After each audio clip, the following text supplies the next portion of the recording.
All right. So my name is Elijah Butler, and I'll be presenting on engineering ethics in lithium battery production and distribution. You guys are probably all a little familiar with lithium ion batteries. I mean, just today they're getting used a lot more. I actually personally wasn't even aware that there really were any big, like ethical issues with these batteries at all, because usually you just hear about like how great they are and how they're stopping, CO2 emission and that kind of stuff, like we're going green, but we'll get into like some of the ethics behind it. So just a brief overview. We'll talk a little bit about like what the lithium ion battery is, how it functions, the applications, like what it's used for, and then the ethical implications of it, and then some possible engineering solutions and how engineers could maybe help. So first, what is a lithium ion battery? So it's a rechargeable energy storage device that uses lithium ions, and they move between a cathode and an anode, and they store energy and then they release it. So when it's charging, the lithium ions flow from the cathode, which is positively charged, to the anode. And then when it's releasing energy, they travel the opposite direction.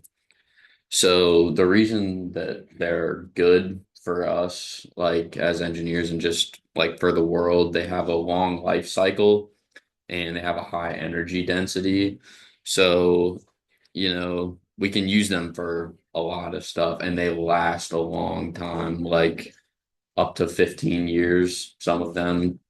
And then the applications, they're in like tons of things now, electric vehicles. A lot of people are driving Teslas around nowadays. Those have lithium ion batteries.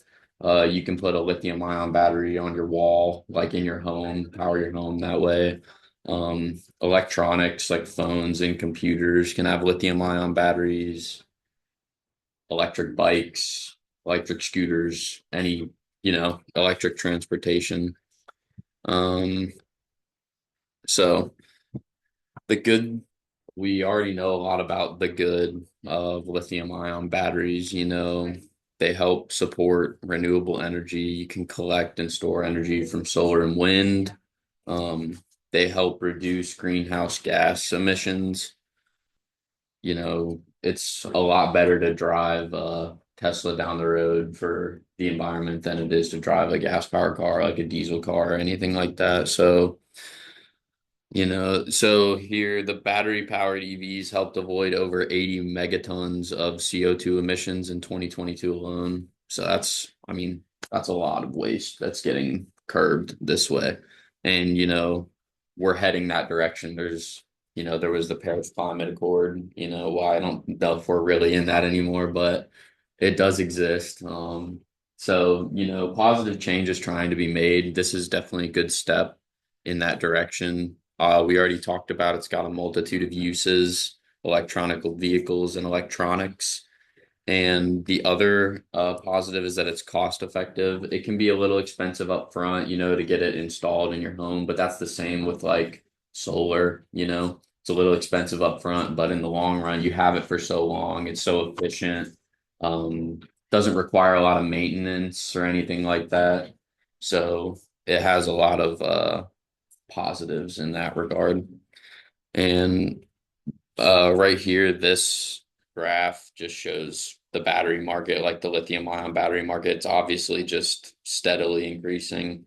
Um, we're headed towards even more use of lithium ion batteries, which actually brings us to the bad, which is the main ethical issue, which is one of the main components of a lithium ion battery is cobalt. And cobalt is very toxic and it's very bad for you. Like it's toxic to the touch. You shouldn't inhale any kind of like cobalt dust or anything.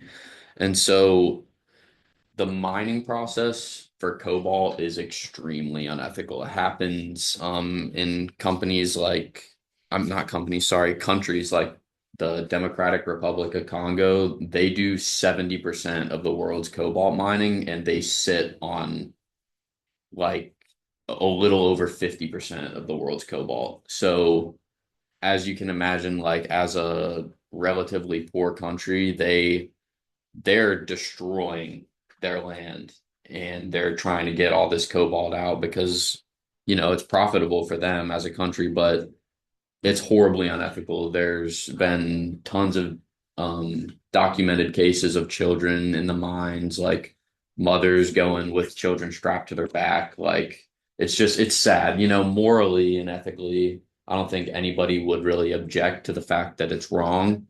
Um, the question really is like, how can we fix this basically? Because obviously we're not going away from lithium ion batteries, we're going towards them.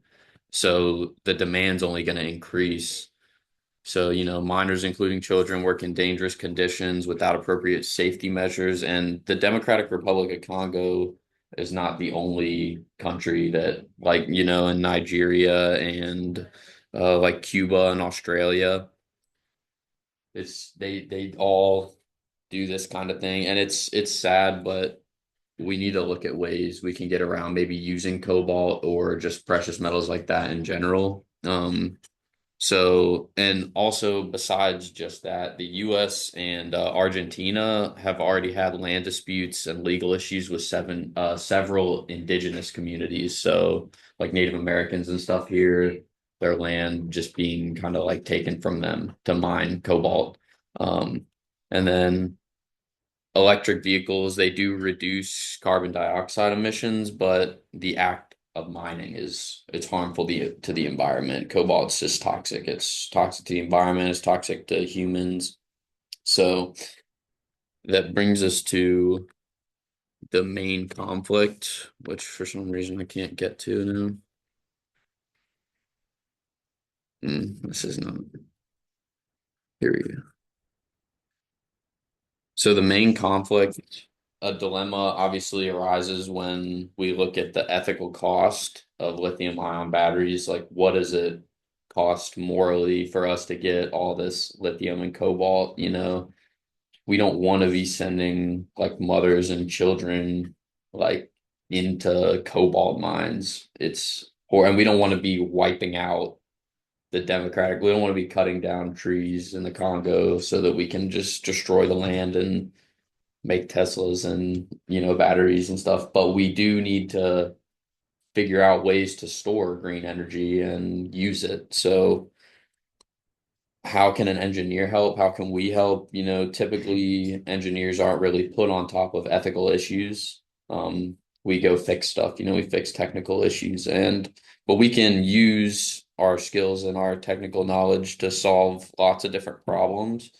And so if just brainstorming, I just did a little bit of brainstorming and like Googling to see ways that maybe we can get around using cobalt. Cobalt's mainly used in the cathode of a lithium ion battery. So maybe we could try and design more sustainable battery chemistries without using cobalt.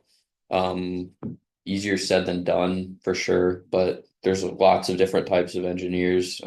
Chemical engineers, for example, might be able to work on that. So, that way we could reduce demand and then maybe that would make the conditions a little better subsequently. Batteries could maybe start being engineered for easy disassembly.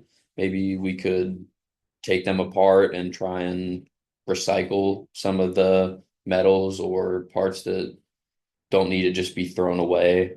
Um, and then engineers could get involved in developing safer and cleaner mining practices. It's more you're thinking about the lithium ion batteries, but what about going in there and just actually making the mines a little safer, like so there's a lot of ways an engineer can help. It really just depends on what angle you take at it, basically, about how you want to help, how you can help, because this is the direction the world's moving, but we don't want, people in underdeveloped countries to suffer because of that. So the conclusions are we know lithium ion batteries are clean for the environment themselves, and they've inspired technological innovation.